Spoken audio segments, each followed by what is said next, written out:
Completed in 1954, the Waldo Tiller House was designed by the Little Rock architectural firm of Ginocchio, Cromwell and Associates.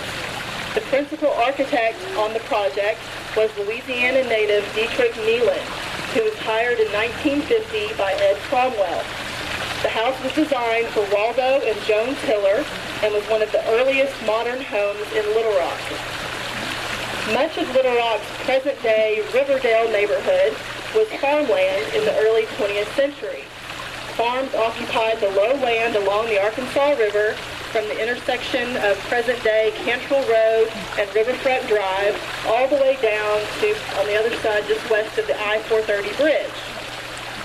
The Chicago, Rock Island, and Pacific Railroad ran along the southern bank of the Arkansas River and serviced numerous lumber, stave, and cooperage companies, grain and cotton warehouses, and 3 rock quarries. Quarries were located on the present-day sites of the River Cliff Apartments, Holcomb Heights Apartments, and Treetops Condos, and then the 3rd quarry a little farther to the west at the foot of Scenic Drive. Although small levees offered some protection to the farmland on this side of the river, the area was devastated by the 1927 flood. The railroad line was rebuilt, but the farms never recovered. The property now occupied by the Rebsamen Park Golf Course was acquired in 1936 by the Little Rock Waterworks for use as a well farm. They're just going to put a bunch of wells out there on that property. The city of Little Rock bought the land in 1948 with the intent of making a riverside park, but few improvements were made to the property until 1954, when successful insurance broker Raymond Rebsamen gave $30,000 for the development of a municipal golf course. In addition to farmland and various industrial pursuits, the Riverdale neighborhood was historically home to a small black community. The West Rock addition was platted in 1906 and eventually consisted of about 100 homes for black residents. Most of these people worked as farm or industrial laborers or were employed as servants and cooks in the white households of Pulaski Heights, just up the hill. In 1958, the West Rock neighborhood was designated a slum clearance project, enabling the city of Little Rock to use federal urban renewal funds to purchase the 54-acre property, relocate residents, and bulldoze the area for redevelopment. This process was completed by 1964. A 7-acre portion of the property was added to Alsip Park and is now the site of the Alsip Park baseball diamond, tennis courts, and playground. The remaining 47 acres were redeveloped with homes, apartments, condos, and commercial buildings centered on Cedar Hill Road, pretty much the heart of what we consider now to be Riverdale. In the early 1960s, Cantrell Road was rerouted and widened, increasing accessibility to new residential developments in West Little Rock. Located in the Riverdale neighborhood, the Sherrill Heights addition, where we are, to the city of Little Rock was platted in May 1950 by Mary Jane Sherrill Herwagen. Mary Jane's great-grandfather was Dr. A.R. Sherrill, for whom the Jefferson County town of Sherrill is named. Mary Jane's husband was painter and interior decorator William R. Bill Herwagen, who did the original 1950 interior decoration for the Arkansas Governor's Mansion. Bill Herwagen was the grandson of Paul Martin Herwagen, who in 1914 painted the education, justice, religion, and war murals inside the Arkansas State Capitol. According to the Bill of Assurance for this edition, Sherrill Heights initially consisted of 62 lots, 10 of which would be commercial. The 10 commercial lots were to be located along a short street called Prospect Place, and it was supposed to be cut through right as you're first coming in off of Grebson Park Road onto Sherrill Road, and it never was developed as commercial property, but there were 10 lots off a short street called Prospect Place on the original plat. The remaining 52 lots were to be residential and all faced Sherrill Road. Residences had to have at least 1,650 square feet of ground floor space, or they had to cost at least $20,000. Which in today, in today's money, that's about $200,000. By 1953, 12 homes were built in Sherrill Heights. They were all on the north or the river side of the Sherrill Road loop. Some of you probably had to park over there and walk around. Construction on the house here at 35 Sherrill Road began in 1953, and it was completed in 1954. The home was designed for Waldo and Joan Tiller by architect Dietrich Neyland, who worked for the Little Rock firm of Ginocchio, Cromwell and Associates. Soon after its completion, the Tiller House was featured in the Home and Garden section of the Arkansas Gazette. The article characterized the house as unusual and modern. When Ed Cromwell hired Dietrich Neyland in 1950, he intended for Neyland to bring unusual, modern, and innovative design principles to the firm. Neyland was born in 1914 at Shreveport, Louisiana, Junius and Mary Neyland. His maternal grandfather was well-known Texas architect Dietrich Neyland. Neyland spent many summers with his grandparents, who instilled in him a love of architecture. As a young man, Neyland went to work for brothers Samuel and William Weiner in Shreveport. The Weiner brothers were some of the earliest modernist architects in the South.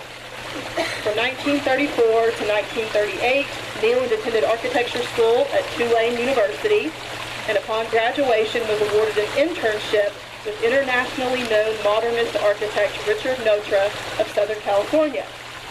Neyland served in the U.S. Navy during World War II and later returned to Shreveport, where he went to work for the local architecture firm of Van Oss and Blacksmith. During his time there, Neyland's design for the Booker T. Washington High School was recognized by Life magazine as one of the 10 best high schools in America. Shortly after the completion of this school, Neyland received a job offer from Ed Cromwell, and in spring 1950, he moved to Little Rock. Neyland's career at Cromwell spanned more than 30 years and included commissions throughout the state and all over the world. He designed buildings for several Arkansas college campuses, in addition to residential buildings at the U.S. Embassy at New Delhi, India. Neyland produced some of the most innovative mid-century modern designs in the state. You may be familiar with some of his work, including the Museum of Automobiles on Petty Jean Mountain, the KTHD building in downtown Little Rock, Ruff Commons, the cafeteria at the University of Arkansas in Fayetteville, the Diamond Cafe at UALR, and the Fine Arts Building at Philander Smith College in Little Rock. Dietrich Neyland died in 2009 at the age of 94. His widow, Linda, still lives in Little Rock. Neyland's design for the Waldo Tiller House was completed early in his career at the Cromwell firm and was heavily influenced by the work of his mentor, Richard Notre. Notre's influence is evident in the home's linear form, another good reason for you to be out back. You can see all the architectural details. And some of you may have received this picture. You guys have that? If you're standing out back, this is the perfect place to look at this picture. Okay? And I'll talk about some of the changes to that picture in just a minute. So the influence is evident in the house's linear form, large banks of windows, facing the backyard, because this was the private area, and a long balcony right here. And although there are windows on the front for the public side of the house, Neyland's original design included an interior wall, which I've already shown some of you on the original plans, but we can look at that whenever we go back inside and I'll explain. Right now, the wall that's in between the dining area and the kitchen, some of you may have seen that kind of floating wall in there, it runs north and south. It used to run east and west. So it blocks your view, because if you were on the public or the front side of the house, that way you couldn't look in the front windows and see all the way through. There was a private area, the living area was private. You couldn't see that from the front of the house originally. Now you can. Now you can look in and see all the way through. I'll explain that more if you don't understand what I'm saying, whenever we have the plans inside. According to the April 11, 1954 Gazette article about the Tiller House, the exterior materials, and you can see it on this photo, the exterior materials were originally narrow yellow pine, painted dove gray, and rosy brick, kind of a pinky red brick. You can see the brick in that photo. Not stone. Railroad ties comprise the area where you're all standing right now. The back patio was all done in railroad ties laid down flat. Okay? You can see that in the photograph too. Notable interior features you've already noticed undoubtedly included the freestanding black metal chimney, it's still there, and the wrought iron window with abstract segments of glass. And as I said, some of these materials have changed, and I'll explain the changes as I talk about the owners who made them. Start off with Waldo and Joan Tiller, and because they're the ones that had the house built, I'll talk more extensively about their family and less about the other occupants of the house. Waldo Emerson Tiller was born on September 5th, 1904 at Bloomfield, Missouri, to Dr. John A. Tiller and his wife, Minnie Palmer Tiller. Dr. Tiller practiced medicine in Missouri until 1912, when he went to work for his father, James H. Tiller, at the Tiller Tie and Lumber Company of Bloomfield. In 1917, Dr. and Mrs. Tiller moved to Lake Village, Arkansas, down southeast Arkansas, where they started a railroad tie and lumber company of their own.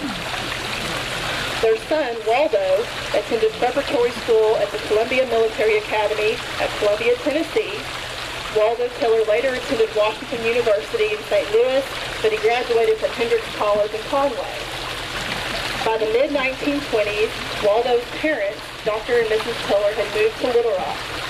Waldo joined his father in the firm of John A. Tiller and Son, which sold railroad cross ties and pulpwood. After Dr. Tiller's death in 1940, Waldo Tiller formed and served as president of the Tiller Tie and Lumber Company. Although the company's main office was located in the Union Life building at 212 Center Street in Little Rock, production facilities like pulpwood yards, logging yards, railroad tie yards and plants were located throughout Arkansas, Louisiana, and Oklahoma. In the 1970s, the Tiller Tie and Lumber Company became Arkoma Wood Products, and Mr. Tiller continued to serve as president of that company. Waldo Tiller served as the director of the Little Rock branch of the Federal Reserve Bank of St. Louis and a board member of the Country Club of Little Rock, which the golf course is just right up there. You can see it. He was also president of the National Railway Tie Association, and he served as president and later executive secretary of the Arkansas Forestry Association. Waldo Tiller's first marriage to Lillian Robbins Tiller produced two children, Emily Ann Tiller Bransford and James Edward Tiller, both of whom are deceased. In 1951, Waldo Tiller married Joan Alexander. The couple lived at the River Cliff Apartments, apartment 15B. Their first child, John Albert Tiller, who's here today, was born, I'm going to give away your age, both of you, was born in 1953 while the couple lived at River Cliff. Also in 1953, that's whenever they hired Dietrich Neyland to design a new home for them in the nearby addition of Sherrill Heights. The Tiller family moved into this house in 1954, And at that time, the house had the master bedroom, which is all the way down at this end on the upper level, a nursery for baby John, which is the next room over, and in the 1954 Gazette article, there's a picture of John in a high chair in the house. And a bedroom for Jim, who would have been about 16 years old at that time. His little bedroom was right here behind me. The maid's room was on the far eastern end of the house on the other side of the kitchen. It's now the Sorrel son's bedroom. That was the maid's room. The Tiller's second child, Tommy Emerson Tiller, was born in 1956 while they lived here. In late 58 or early 59, the Tillers moved to 18 Rosewood Circle, which is off of Oakwood Road, and their youngest son, Robert Alexander Tiller, who's here, was born in 1960 while the family lived on Rosewood. John Tiller, Waldo and Joan's oldest son, who was here, I told you, was only about 5 or 6 years old whenever the family moved out of this house. But the thing that he said he remembered maybe the most was, and he brought a photograph of it that's really good if you want to see it, was the flooring in this room down below me, which was designed to be a game room on the original plans. But the flooring was in a geometric pattern that was very interesting, and it had black, white, and terracotta colored tiles. And that's not there anymore, unfortunately. But that's what he remembers very vividly in his mind, is that floor. Waldo and Joan Tiller later lived at 2303 Beechwood, 501 McAdoo, and 5410 Grandview. Waldo Tiller died on August 12, 1982, at the age of 77, and Arcoma Wood Products was sold after his death. His widow, Joan Tiller Hart, died on April 5, 1995, at the age of 70. The next occupant, in 1959, Jeff P. Odom and his wife, Willistine Johnson Odom, purchased the Tiller House.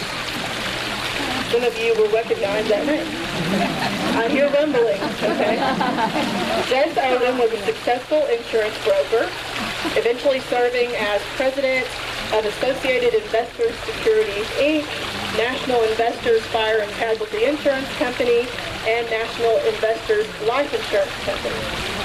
In 1967, Odom bought about 5,000 acres of land west of the Crystal Hill neighborhood in North Little Rock and formed Maumelle Land Development, Inc. He hired architects and city planners to create a plan for a new community. And the community saw its first residents moving into new homes in the early 1970s.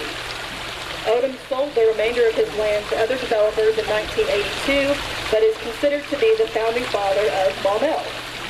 In fact, the Jess Odom Community Center at Maumelle is named in his honor. In 1968, and this is the thing I found most interesting, in 1968, Odom bought controlling interest in Dog Patch USA, the Newton County amusement park based on characters in Al Capp's Little Abner comic strip. By 1972, Odom had built a winter ski resort complete with an artificial snow machine at Marble Falls near Dogpatch. A number of factors combined to doom this venture to failure, and Dogpatch eventually declared bankruptcy in 1980, and it reopened and stayed open until 93, but he was done with it in 1980. The Odoms lived here in this house from 1959 to 1968. They added the den to the east end of the house. The big room where Missy does her work now on the east end of the house was added by the Odom. I can show you better on the plans inside. It's a little bit back to the left of the den. They enclosed that area to make an office and a solarium. They also added the pool. The pool was added by the Odom. In 1970, Henry and Carolyn Nichols moved into the Tiller House. Henry served as chairman of the board of Central Distribution Center and later Terminal Distribution Centers. These were warehousing companies that provided both dry and refrigerated storage. At one time, this company did warehousing in the Terminal Warehouse building in the River Market. Nichols also owned an interest in the Lafayette Hotel whenever it was used as office space, a restaurant, and an event venue. By 1995, Nichols was president of the Southern Compress Company's cotton warehouse at 1600 East Gregory in North Little Rock, over off East Broadway in North Little Rock. But he converted this cotton warehouse into a commercial record center with temperature-controlled vaults for the storage of computer tapes, microfilm, and microfiche. The Nichols' two sons, Mark and Lance, grew up in this house. The most significant change made by the Nichols family occurred in 1990 when they added the native stone veneer to this back side of the house and also on the walls around the driveway. They essentially covered up most everything of the rosy red brick that you can see from the outside. In 2006, Henry and Carolyn Nichols sold the house to their oldest son, Mark. In 2007, Mark Nichols hired Fennel Purifoy Architects to remodel the house in order to provide necessary updates while preserving the home's unique mid-century modern character. The most significant functional changes during the 2007 remodel were the incorporation of the solarium into the living area. They added that, made one continuous roof across on that side, and incorporated that all into one living space, and the reorientation of the dining room and kitchen, which I've talked about. The project also included new HVAC, electrical, plumbing, windows, and roof. It was a big project, and you'll see that from some photos inside. In December 2013, Mark Nichols sold the house to Kent and Missy Sorrells. The Sorrells family moved in April 2014, so they've been here almost exactly 2 years. And Kent and Missy have made a few changes of their own as well, including the enclosure of the carport to make the garage, removal of a wall between the garage and the front door, and I can show you where that was. That was originally there to screen off a patio space that was used for entertaining. They took that out to open it up, and they added stuff back here in the backyard, including the pool deck over there, the fish ponds, which are all around down here, and this little fire pit and the stone and concrete bench right here. They added all that. The last few details about the house is now about 4,600 square feet. There are 4 bedrooms and 4.5 bathrooms. And I've got copies of the original drawings inside if anyone wants to see those, as well as before and after floor plans from the 2007 remodeling and some before pictures of the interior. If anybody wants to look at that, I'm happy to explain it. It's all on the dining room table.